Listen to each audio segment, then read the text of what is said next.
আসসালামু আলাইকুম ওয়া রাহমাতুল্লাহি ওয়া বারাকাতুহু। আজকে আমরা শিখব ৩২ সাইজের কামিজ। তো প্রথমে আমি গলা ধরেছি ৭ ইঞ্চি।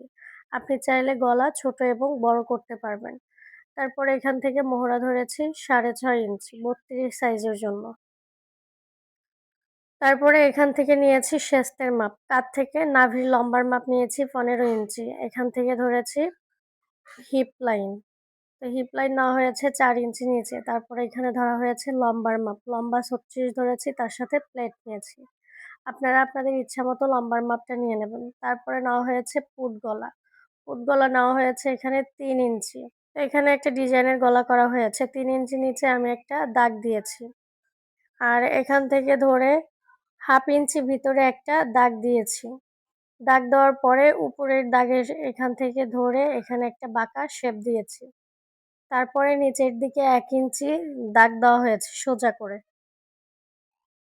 আর এখান থেকে হলো ২.৫ ইঞ্চির মতো আছে। ২ ইঞ্চির চেয়ে ২ দাগ পরিমাণ কম আছে এখান থেকে এইখান পর্যন্ত। আর এখান থেকে হলো ১.২৫ মানে সোয়া ১ ইঞ্চি আছে। এখন এই দাগের সাথে এই দাগটা মিল করেছি। এটা হলো একটা ডিজাইনের গলা তৈরি করেছি।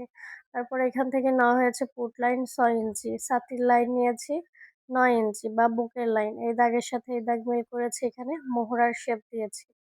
এখানে কোমর লাইন ধরা হয়েছে ৮ ইঞ্চি। এই দাগের সাথে এই দাগ মিল করেছি। এখান থেকে হিপ লাইন নিয়েছি ১০ ইঞ্চি।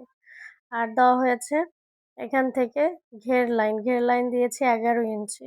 তারপরে নিয়েছি সাইড ফাড়া। কোমর লাইন থেকে ধরে ৪ ইঞ্চি নিচে আমি সাইড ফাড়া দিয়েছি। আপনি চাইলে ৩ ইঞ্চি নিচেও সাইড ফাড়া দিতে পারবেন। কাপড়টা হবে ৪ পার্ট। তো এটা হলো আমাদের সাধারণ কামিজ। তো ভিডিওটা ভালো লাগলে অবশ্যই লাইক, কমেন্টস এবং শেয়ার করবেন। তো সবাই ভালো থাকবেন। আজকে এই পর্যন্তই। আল্লাহ হাফেজ।